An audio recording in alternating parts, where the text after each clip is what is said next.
Hello students, welcome to my YouTube channel CA Exam Guidance and Notes. Today let's continue towards chapter 5 that is Companies Act 2013 and the topic is Associate Company. We have already completed the previous pages of this chapter and now let us proceed towards further Associate Company. What is associate company? Now associate company that is have a significant influence in the other company, that is called the associate company. तो associate company क्या हो जाएगी? जिसका भी किसी में significant influence है, तो that is not a subsidiary company नहीं हो सकती, बट इसमें जॉइंट वेंचर हैं इंक्लूड होते हैं. Now what is the significant influence? At least 20% है जो दूसरी कंपनी में हो जाएगा, तो हम उसे क्या कह देंगे कि that is associate company. So now here is a total share capital. जैसे हमने कैसे कैलकुलेट करेंगे, कैसे कैलकुलेट कर सकते हैं? That is we can calculate it with the help of paid up share capital and the convertible preference share capital. What is the preference share capital? Convertible, which can be converted into the equity shares, that is called the convertible preference share capital. Now here is example 5. A Limited is a public limited company and holds 23% of share capital in B Limited. Now is it, first of all we have to see that it is a 20% greater than or not. If it is greater than 20%, then it has a significant influence. Then if it is a significant influence, then we can call it a associate company. ठीक है, पहले हमने क्या देखना है कि इसका 20% significant influence है. फर्स्ट चेक करो सिग्निफिकेंट इन्फ्लुएंस. अगर सिग्निफिकेंट इन्फ्लुएंस है तो देन ठीक है. सिग्निफिकेंट इन्फ्लुएंस कैलकुलेट करने के लिए हमें क्या देखना पड़ेगा? परसेंटेज कितनी परसेंटेज? 20%. अगर है तो वो दैट इज भी एसोसिएट कंपनी बन जाएगी. ठीक है. अगर सेकंड में है 15%, it is not associate company because it's 15% that is less than 20%. So B Limited will be the associate company and C will not the associate company. Kaiko? Because there is not a significant influence. Right. Now on the basis of access to capital. Access to capital, if first is listed companies and the other one is unlisted company. Unlisted company की definition is very simple. क्या है definition unlisted company की? Unlisted company means a company other than listed company. ठीक है ना? तो पहले तो हमें listed company का मीनिंग पता होना चाहिए, तभी हम अनलिस्टेड कंपनी पर आ सकते हैं. ऐसा नहीं कि क्वेश्चन आया डिस्कस अनलिस्टेड कंपनी, तब हमने बहुत सारे इंटेलिजेंट स्टूडेंट्स होते हैं वो क्या लिख देते हैं? जस्ट आंसर लिख देते हैं. Unlisted company means a company other than listed company. Full stop. That's the answer. No, sorry, this is not answer. We have to write about the listed company also. Then we will cover all the answer. Now let's discuss about the listed company. Listed company कोई भी company जो है recognised stock exchange पर क्या होगी? Listed होगी. तब हम उसे कह देंगे लिस्टेड स्टॉक एक्सचेंज. कौन कह रहा है ये? Many carry section 2 clause 52 of the Companies Act 2013 कह रहा है. Okay. Now there is a one thing about SEBI. अगर सेबी ने किसी पर होल्ड कर दिया कि ये सिक्योरिटी लिस्टेड नहीं हो सकती ये स्टॉक एक्सचेंज पर, तो that company can not be called as listed companies. क्योंकि कई बार क्या होता है कि कंपनी कह देती है कि हमने तो लिस्टेड कराए हुए हैं स्टॉक एक्सचेंज पर जी, बट वो ये नहीं बताते कि सेबी ने होल्ड किया हुआ है.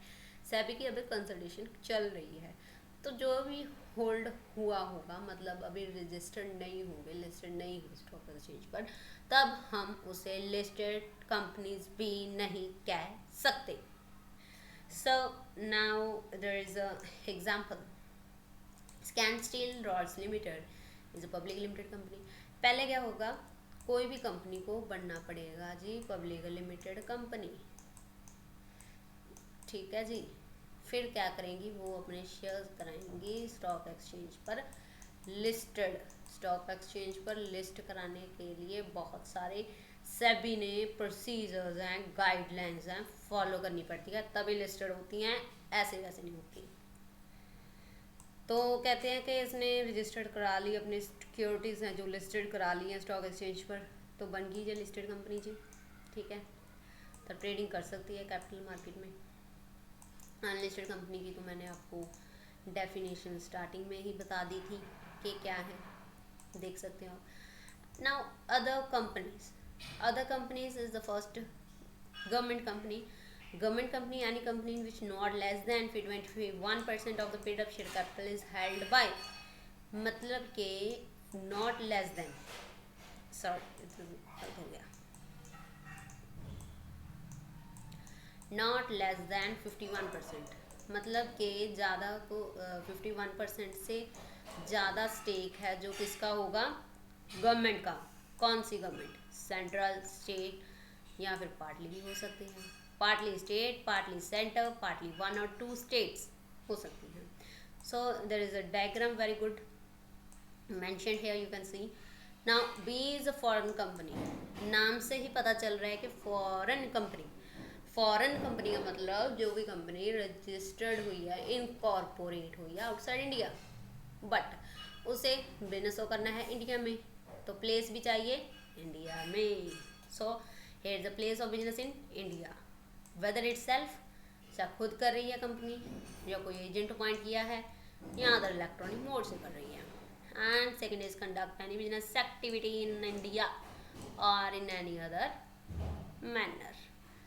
सी point is formation of companies with charitable objects. Section 8 companies very important.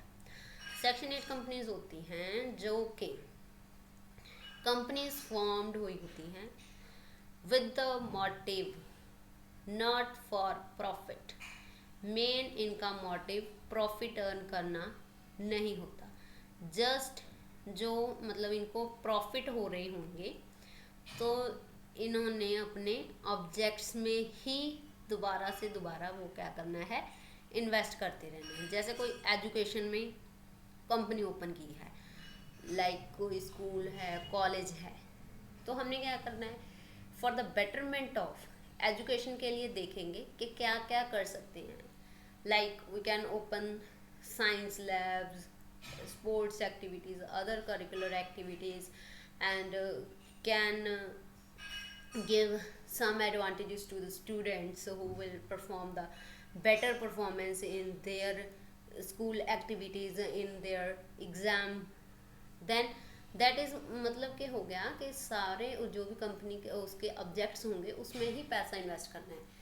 और एक बात और, डिविडेंड नहीं मिलेगा इसके मेंबर्स को कोई भी। इसमें एग्जांपल्स हैं FICCI, एस्टफॉर्म, national sports club of India, CII, the power of central government to issue the license. Now here is कोई भी ये है ना, कहते हैं लिमिटेड लाइबिलिटी हो सकती है विदाउट द एडिशनल वर्ड, ना ये लिमिटेड लगा सकते हैं अपने वर्ड के, लाइक जो भी इनका नेम होगा उसके पीछे, ना ही क्या लगा सकती हैं लिमिटेड, ना ही लगा सकती हैं private limited to its name by issuing such licence. ठीक है, अगर कोई भी कंपनी है सेक्शन 8 में आ रही है तो सेंट्रल गवर्नमेंट उसे क्या करेगी, सर्टिफिकेट इशू करेगी, then can commence business. Registrar shall open an application register on such person and association of company as under this section. Privileges वगैरह होती हैं। Revocation of license, अगर कोई भी सेक्शन में कोई भी कंडीशंस जो हैं सेक्शन में जो मेंशन्ड है कंडीशंस वो फुलफिल्ड नहीं हो रही तो कंपनी क्या हो जाएगी, रेवोकेशन हो जाएगा, उसका लाइसेंस रद्द हो जाएगा, ख़त्म हो जाएगा उसका लाइसेंस एंड वो काम नहीं कर सकती। जैसे हमने डोनेशंस मिली हैं, ठीक है, टेम्पल्स को, गुरुद्वारा को, मस्जिद को, किसी को भी डोनेशंस मिली हैं, वो डोनेशंस जो हैं किसी और पर्पस के लिए यूज़ कर रही हैं other than for the welfare of temples, gurdwaras, mosques. ठीक है, तो उसका क्या लाइसेंस हो जाएगा, रेवोकेट हो जाएगा। या फिर कुछ भी उसमें क्या कर रही है, वॉयलेटिव कर रही है लॉज नहीं फॉलो कर रही, फ्रॉडुलेंट एक्टिविटीज़ कर रही है, देन कंपनी का क्या हो जाएगा, लाइसेंस रेवोकेट हो जाएगा। हाँ, इसमें अपॉर्चुनिटी ऑफ बीइंग हर्ड भी दी जाएगी कि उन कंपनी से भी पूछा जाएगा कि आपने ऐसा क्यों किया, वो भी बता दो जी। Order of the central government. When the license is revoked, the central government may, in the public interest, order that company is registered under this section shall be amalgamated with another company registered in the this section having similar objects. जो company क्या कह सकती है, sorry, central government क्या कह सकती है कि जो भी कंपनी, अगर कंपनी ने काम करना ही है कंटिन्यू, कहते हैं अमेलगामेट हो जाओ जी किसी कंपनी में, ठीक है, हैविंग द सिमिलर ऑब्जेक्ट्स, जिसके वैसे ही काम होंगे, एंड कंपनी के प्रॉपर्टीज़ हैं, पावर्स हैं, राइट्स हैं, ट्रस्ट हैं, अथॉरिटीज़ हैं, प्रिविलेजेस हैं, सच लाइबिलिटीज़ भी होगी, जो ऑब्लिगेशंस होगी, that will also be amalgamated in that other. Section 447 की पेनल्टीज लगती हैं जी। Every officer in default also भी लाइबल होएगा, कंपनी तो होएगी ही होएगी। कंपनी के लिए भी वेरी हाई फाइन्स हैं, देखिए, punishable with the fine shall not less than 10 lakh but which may extend to 1 crore, मतलब 20 lakh and up to 1 crore fine हो सकता है अगर, and this is for the company and for its directors and every officer of the company who is in default, जिसने भी default किया है, then that will be also punishable fine not less than 25,000 when we extend to 25 lakh, मतलब 25,000 से लेकर इनका fine थोड़ा सा कम है, 25 lakhs तक हो सकता है। नाउ सिग्निफिकेंट पॉइंट्स, ठीक है, थोड़े बहुत सिंपल से पॉइंट्स हैं जी, आप देख लेना, not any specific. Now this is a dormant company. Dormant company, where the company is formed and registered in this act for a future project or to hold an asset intellectual property has no significant accounting transaction. ठीक है, जैसे हमने वैसे ही company बनाई हुई है कि अगर फ्यूचर में काम होगा उसमें कोई भी अकाउंटिंग ट्रांजैक्शन बिल्कुल नहीं हो रही, कुछ भी काम नहीं हो रहा, तो that is dormant company, the inactive company में कह सकते हैं। कोई भी बिजनेस है उसमें कैरी आउट नहीं हो रहा है। निधि कंपनीज आ जाती हैं for the benefits, mutual benefits, जैसे लोगों का पैसा इकट्ठा करके उन्हें फिर दे देना लेस इंटरेस्ट रेट्स पर जब भी किसी को ज़रूरत पड़ेगी, तो निधि कंपनीज आ जाती हैं। पब्लिक फाइनेंशियल इंस्टीट्यूशन जैसे LIC, IDBI, IFC, IDFC, UTI and central government के अंडर इंस्टीट्यूशंस जो भी होंगे, such are the institution that is notified by the central government in consultation with RBI, then that will be come under this.